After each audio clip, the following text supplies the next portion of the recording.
Bismillahirrahmanirrahim. Alhamdulillahilladzi tanazzaha 'anis satiri wal hijab wa zahara fi kulli syai'in lidzawil albab. Asyhadu an la ilaha illallah wahdahu la syarika lah al-malikul wahhab. Wa asyhadu anna sayyidana Muhammadan abduhu wa rasuluhul awwab.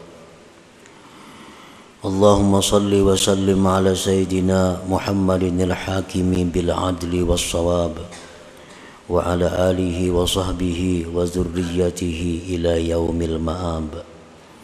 Salatu wa salaman daimaini mutalazimaini ila yaumil hisab. Amma ba'du. Yang kita hormati dan kita cintai para habaib dan alim ulama, para muhibbin, hadirin, hadirat, rahimakumullah. Alhamdulillah, segala puji bagi Allah atas anugerah yang selalu dilimpahkan kepada kita. Salawat dan salam kepada junjungan kita Nabi besar Muhammad sallallahu alaihi wasallam dan kepada para sahabat, zuriat dan pengikut beliau sampai hari akhir. Al-hikmatu tsalisatu wassalasun minal hikamil ataiyah. Qala al-Imam Ahmad ibnu Athaillah As-Sakandari rahimahullah wa nafa'ana bi ulumi. Hikmah yang ke-33 dari Al-Hikam Al-Ataiyah. Berkata Imam Ahmad bin Athaillah As-Sakandari rahimahullah, al-haqqu laisa bimahjubin anka, innamal mahjubu anta anin nazari ilaih. Idh law hajabahu syai'un lasatarahu ma hajabah, walau kana lahu satirun lakana liwujudihi hasirun, wa kullu hasirin li syai'in fahuwa lahu qahir, wa huwal qahiru fauqa ibadi. Yang artinya hikmah ke-33,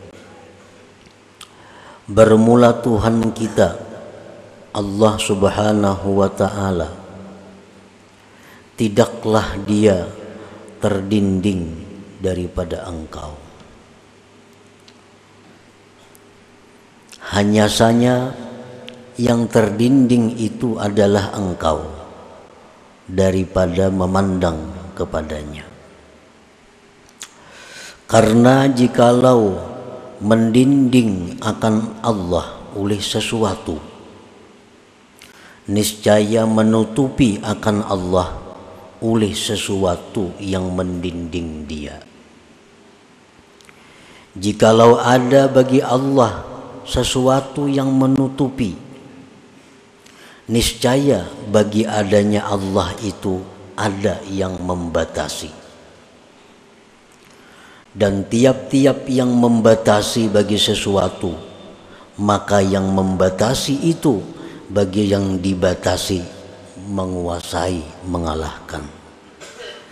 Sedangkan Allah maha mengalahkan di atas hamba-hambanya. Para muhibbin rahimakumullah, itulah kurang lebihnya terjemah daripada hikmah yang ke-33.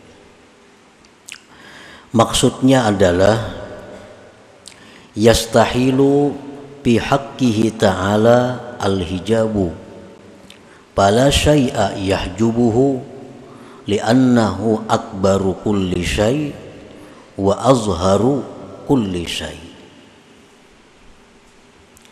Mustahil artinya tidak diterima akal pada hak Allah Ta'ala itu hijab dinding. maka tidak ada sesuatu yang bisa mendinding Allah. Kadada nangkawa mendinding Allah. Jadi mustahil Allah Ta'ala itu terdinding oleh sesuatu sehingga tidak bisa dilihat dengan mata hati kita. Kenapa Tuhan Allah Subhanahu wa Ta'ala itu tidak bisa didinding, ditutupi oleh sesuatu? Karena Allah itu paling besar sesuatu dan paling nampak sesuatu.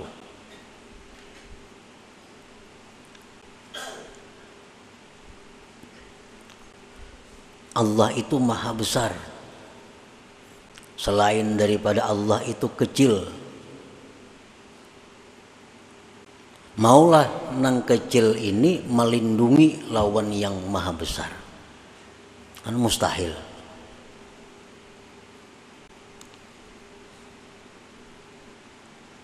Sesuatu yang nampak, yang jelas, itu kada akan bisa didinding,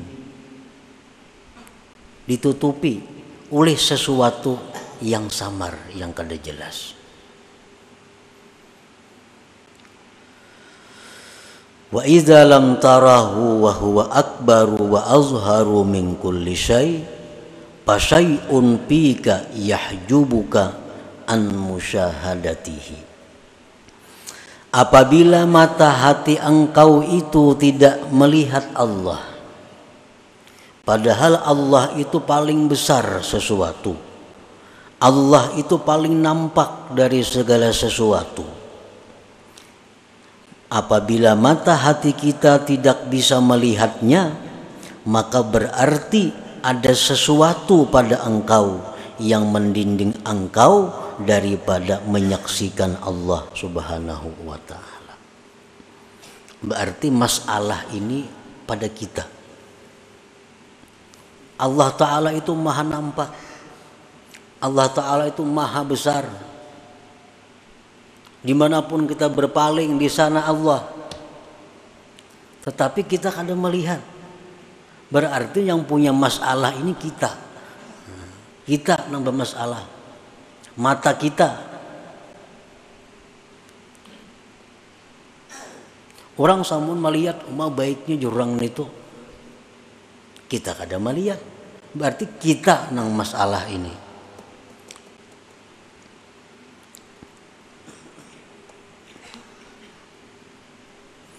Nah, apakah sebabnya kita itu tidak bisa musyahadah kepada Allah? Apa sebabnya kita ini kada bisa ingat lawan Allah? Kadang-kadang kita di hadapan Baitullah, ya tuh kada ingat lawan Allah. Padahal yang di hadapan kita ini adalah Baitullah. Amun di pasar kada ingat karena ramainya orang, sibuknya orang. Lalu kita kada ingat lawan Allah. Ini kadang-kadang kita rahatan sembahyang, rahatan membaca kalam Allah Al-Quran, membaca tabarak nih, maghrib, membaca yasin. Kita kada ingat lawan Allah. Ini berarti di dalam diri kita ini ada penyakit, ada sesuatu yang menyebabkan kita kada bisa ingat, kada bisa musyahadah kepada Allah. Nah, wa idza lam tarahu wa huwa akbaru wa azharu min kulli syai' fa syai'un fika yahjubuk an musyahadatihi. Bila mata hati engkau tidak bisa melihat Allah, padahal Allah itu maha besar, Allah itu maha nampak dari tiap-tiap sesuatu, maka ada sesuatu pada diri engkau yang mendinding engkau daripada memandang atau musyahadah kepada Allah. Nah, para muhibbin rahimakumullah, di dalam sembahyang berapa kali kita diperintahkan untuk melapazkan Allahu Akbar? Berapa kali? Mulai nang wajib sampai nang sunat. Nah, tujuannya apa? Tujuannya supaya kita ini ingat bahwa yang maha besar itu Allah. Yang perlu diingat itu adalah Allah. Yang perlu ditakuti itu adalah Allah. Yang perlu diharap itu adalah Allah. Begitu kita hendak berdiri, siap menghadap kiblat, kita disuruh Allahu Akbar. Nah, Allah maha besar. Artinya apa? Supaya mulai kita ucap Allahu Akbar itu, yang lain ini hilangan karena halus-halus. Setiap kali kita berhadapan dengan yang besar, ada yang halus-halus, nah halus tuh ada kelihatan lagi. Nah, makanya disuruh Allahu Akbar. Hendak ruku, supaya ruku kita ini bujur-bujur kepada Allah. Jangan sampai di dalam ruku itu ada hati kita selain Allah. Disuruh pulang kita Allahu Akbar, hanya ruku. Nah, jadi ini merupakan peringatan-peringatan tanbihat agar kita selalu memandang, selalu mengingat yang memang berhak untuk diingat. Karena itu yang maha besar, yang maha nampak.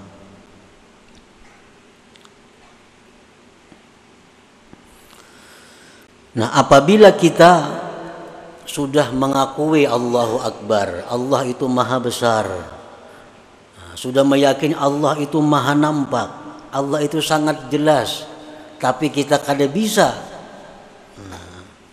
melihatnya, kada bisa mengingatnya, berarti ada penyakit di dalam diri kita yang wajib kita hilangkan penyakit itu, yang wajib kita tinggalkan penyakit itu.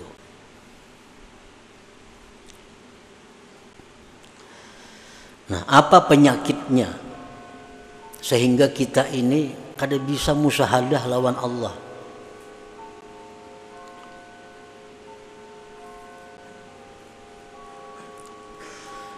Disebutkan oleh Imam Ahmad Ibnu Athaillah di dalam hikmah yang berikutnya, Al-Hikmatul Rabi'atu Wassalasun. Ini hikmah yang ke-34 ini menjelaskan kepada kita penyakit yang menyebabkan kita selalu lupa kepada Allah. Ukhruj min awsafi basyariyatik an kulli wasfin munakidin li'ubudiyatik litakuna linida'il haqqi mujiba wa min hadratihi qariba. Keluarlah engkau dari sifat-sifat kemanusiaan engkau, dari tiap-tiap sifat yang bertentangan dengan kehambaan engkau, agar engkau bisa menyahut panggilan Tuhan dan bisa dekat kepada hadrat Tuhan. Nah, jadi ternyata yang menyebabkan kita ini kada bisa musyahadah kepada Allah, yang menyebabkan mata hati kita ini selalu terlinding daripada menyaksikan Allah, ternyata penyebabnya adalah sifat-sifat basyariyah kita, sifat-sifat kemanusiaan kita yang bertentangan dengan kehambaan kita. Kan kita nih hamba, kita mengakui pada kita nih hamba, tetapi sifat-sifat hamba itu kada kita hiraukan dalam diri. Kita mengakui hamba, tetapi kita kada memperhatikan apa sebenarnya yang dilakukan seorang hamba itu.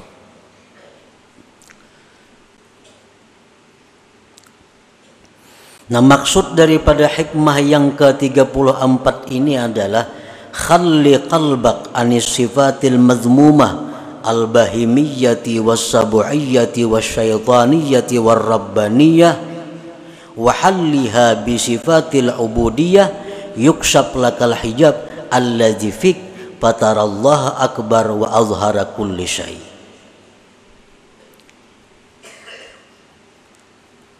Bersihkan hati engkau dari sifat yang tercela, baik sifat kebinatangan, sifat kebuasan, sifat syaitan, sifat ketuhanan yang ada dalam hati kita itu mesti dihilangkan. Karena itu yang menghalangi kita daripada musyahadah. Itu yang menyebabkan kita ini lupa kepada Allah. Lupa kepada Allah.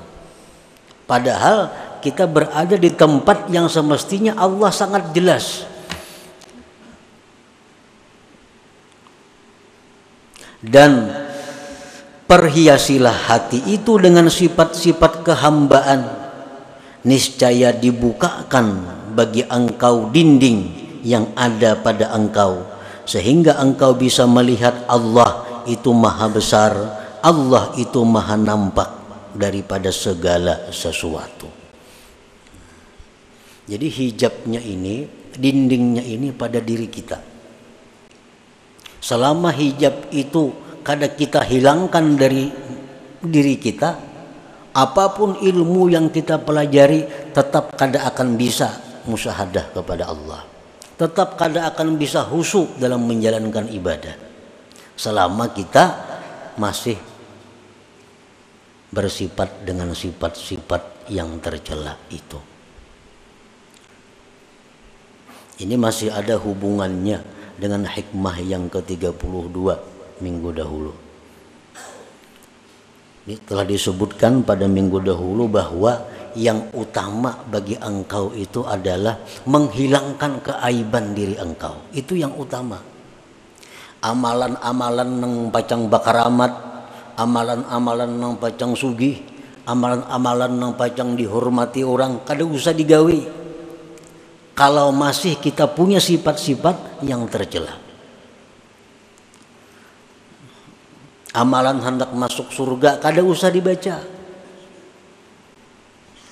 Kalau masih ada pada diri kita sifat yang tercela, cari amalan yang bisa menghilangkan sifat tercela itu.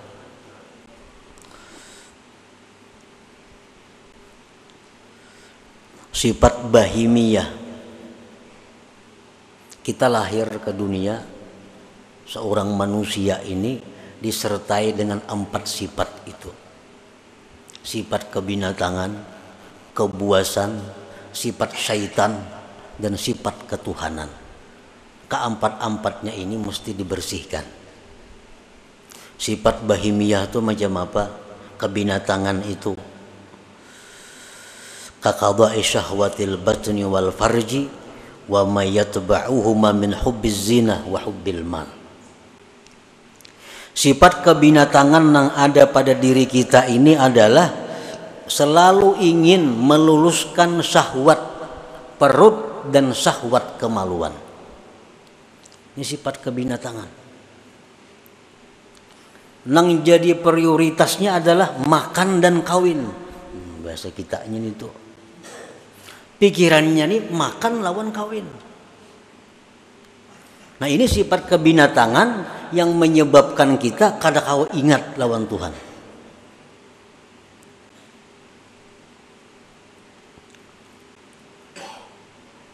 Dan sifat yang mengikuti makan dan kawin. Kenapa namanya mengikuti? Pertama, kalau orang ketujuh makan itu pasti ketujuh lawan duit, karena kada kawang makan kada berduit. Bila orang ketujuh kawin itu ketujuh berhias, berhias perlu duit. Kawin tuh perlu berhias, nukar baju nang hanyar, nukar ini, nukar itu, beraksi supaya dilirik orang, supaya diketujui orang, berhias, berdandan, biaya mahal. Nah perlu kepada duit. Nah sifat itu nang maulah kita ini kada kawa bujur di dalam ibadah kita. Rahatan sambahyang nang dipikirkan, mbah ini kan aku makan apa? Nah rahatan sambahyang. Imbah sambahyang nih. Ini mbah sambahyang nih kasaruan kayaknya nih. Napa ka iwaknya di saruan nih? Dalam sambahyang dikirakan iwak di saruan nih napa? Nah, ini sifat kebinatangan. Nah itu yang kita bujurakan. Jadi ada amalan-amalan nang supaya hilang, nang supaya bersih kita dari sifat kebinatangan, itu amalan yang perlu kita amalkan. Misalnya ada amalan bila kita baca ini kita akan bisa mengendalikan nafsu kita. Nah itu amalan yang paling bagus dibaca. Kada usah minta amalan yang ilmu laduni, kada usah. Kada usah minta amalan supaya doa mustajab, kada usah. Kada usah minta amalan supaya rezeki datang, kada usah. Selama dalam diri kita ada sifat yang tercela. Sifat kebuasan, kal ghadab, seperti marah. Marah tuh buas. Sedikit-sedikit sari, sedikit-sedikit sari. Nah orang nang penyarikan ini terdinding juga, kada akan bisa musyahadah kepada Allah. Kal ghadab wa adamir ra'fati war rahmah, ketiadaan sayang kepada makhluk Allah, itu sifat kebuasan. Sifat syaitaniyah, kal hasadi, seperti dengki. Dengki ini sifat syaitan. Syaitan sangat dengki kepada kita karena kita ini adalah manusia yang diberi Allah macam-macam keistimewaan, dan ingin selalu berusaha menghilangkan keistimewaan yang ada pada diri kita itu.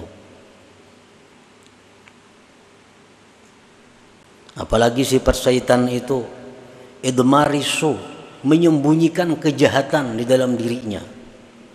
Syaitan tuh pikirannya supaya orang tuh ke neraka itu aja. Nah, jadi pikiran syaitan itu supaya orang tuh tak masuk neraka, supaya orang itu maksiat.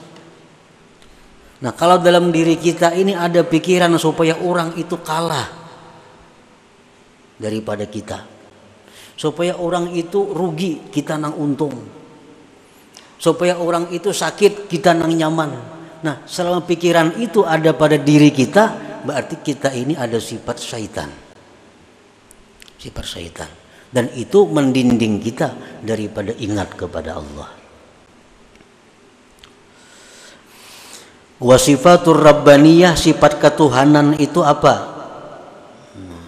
Sifat ketuhanan itu kal isti'la, seperti hendak berkuasa. Orang ini ketujuh hendak jadi ketua aja gawiannya. Bila kata jadi ketua, nya mundur. Kita berkumpulan di kampung nih. Nya hendak jadi ketua, diulah wakil, nya mundur. Ini sifat ketuhanan. Kan Tuhan itu menguasai. Apalagi sifat ketuhanan hubbul madah wassana. Orang ini ketujuh dipuji, diambung. Nah, bila dipuji, bila diambung, wah, sanang banainya. Minum gini biriakannya. Hubbus sana. Bila dalam diri kita ini ada sifat macam itu, suka dipuji orang, apalagi mencari-cari pujian. Nah, itu sudah. Nah, jadi itu pendinding kita nang maulah kita ini kusut beribadah kada kawalawas, datang pendudian bulik pendahuluan, datang pendudian bulik belakalakas pendahuluan. Ini kan apa? Karena ada sifat-sifat yang tercela ini dalam hati. Mun kita beilang ke rumah orang umpamanya, bilang ke rumah orang, ampun rumah kada mau menghadapi, ampun rumah kada mau menghadapi, apalagi nyurungi banyu kada mau, menghadapi aja kada mau. Pasti pikiran kita napa? Nak lakas bulik kayak gitu, nak lakas bulik aja. Napa orangnya kada menghadapi, banyunya kada ada keluar. Nah kayak itu juga kita beribadat di majelis taklim di masjid. Kalau Allah itu berpaling dengan kita, nak lakas tu bulik. Kenapa? Ini ampunnya kada menghadapi. Nah, tapi kalau orang-orang yang dihadapi Allah, apalagi di tempat ibadah itu dijauh oleh Allah, nah, semalaman tahan duduk. Nah, karena orang ini dihadapi Allah, dijauh oleh Allah, artinya bisa menyaksikan mata hatinya kepada Allah Subhanahu wa taala. Dan ini kebanyakan kita. Nah apa aja urusan kebaikan nak lakas tuntung. Bila urusan kebaikan pasti hendak lakas tuntung. Model kada sanggup nih tuh menghadapi. Nah, kenapa? Karena Allah berpaling. Inya kada bisa melihat. Mata hatinya kada kuntak. Nah, karena terdinding oleh sifat-sifat nang kebinatangan nang berkuasa dalam diri kita. Nah kemudian lagi sifat kehambaan. Nah sifat kehambaan nang mustinya sifat kita tuh. Pertama taat. Itu sifat seorang hamba. Mestinya taat kepada Allah, taat kepada hukum. Ini sifat seorang hamba. Apalagi sifat seorang hamba itu tawadhu. Itu sifat hamba, tawadhu. Apalagi sifat hamba ikhlas, berbuat itu untuk tuannya, beramal untuk Allah. Nasihat, ini sifat hamba. Nasihat ini artinya apa? Menghendaki agar kawan ini nyaman, agar kawan ini baik, agar kawan ini selamat. Itu nasihat. Itu sifat seorang hamba. Nah bila sudah sifat-sifat kebinatangan, kebuasan, syaitan, sifat rabbaniyah itu sudah kita hilangkan dari diri kita dan kita hiasi hati dengan sifat kehambaan kita, maka otomatis sudah kita bisa musyahadah kepada Allah. Musyahadah kepada Allah. Sembahyang kita memandang Allah, ibadah kita membaca Quran memandang Allah. Maka akan kita temukan kenikmatan-kenikmatan ibadah, kelezatan-kelezatan ibadah. Fahina idin tasduqu fi qaulika Allahu Akbar. Nah, maka pada ketika itu engkau menjadi orang yang jujur dalam perkataan engkau Allahu Akbar. Kita ini kada jujur banyak. Kita harus mengakui bahwa kita ini kada jujur, terutama kepada Allah. Terutama kepada Allah. Kita mengucap Allahu Akbar, nahap Allahu Akbarnya, berangkat tangan lagi. Tapi pada praktiknya kita kadang menganggap Allah itu yang besar. Ada usaha kita yang maha besar, ada duit kita yang maha besar, jabatan kita yang kita agungkan mati-matian. Ini kada jujur dengan Allah. Dalam sembahyang, inna salati, sembahyang ulun, wa nusuki, ibadah ulun, wa mahyaya, hidup ulun, wa mamati, mati ulun, lillah, bagi Allah Rabbil Alamin. Itu pengakuan dalam sembahyang. Jujurlah kita itu, hidup kita ini untuk Allah. Jujurlah kita mati untuk Allah. Jujurlah kita beribadah untuk Allah. Nah ini kebanyakan kita kada jujur.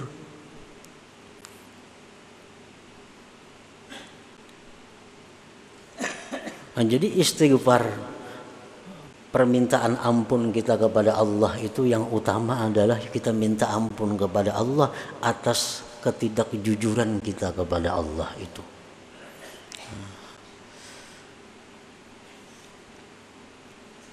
Fahina idin tasduqu fi qaulika Allahu Akbar, maka pada ketika itu engkau sudah bisa bersih hati dari sifat nang kada baik dan sudah berpakaian dengan sifat nang baik. Pada ketika itu engkau bisa musyahadah kepada Allah, maka jujurlah engkau dalam perkataan engkau Allahu Akbar itu. Namun kita melihat nang besar itu nang lain kada kelihatan lagi, mestinya macam itu. Nang ganal hadapan kita ini nang ganal, nang di belakang tuh halus-halus kada kelihatan lagi. Tapi kita ini sebaliknya, nang halus-halus itu nang nampak lawan kita, nang hina-hina, nang binasa ini nang nampak lawan kita. Sedangkan yang maha besar sebenarnya terdinding daripada kita. Nah, para muhibbin rahimakumullah. Jadi itu nang perlu kita usahakan, nang perlu kita pikirkan, jangan ditunda-tunda. Kaina-kaina jangan, kayak apa caranya supaya kita bisa bujur dalam ibadah kita. Kita supaya beribadah kepada Allah itu U'budillah ka'annaka tarah. Beribadahlah kepada Allah seolah-olah engkau itu melihat kepada Allah.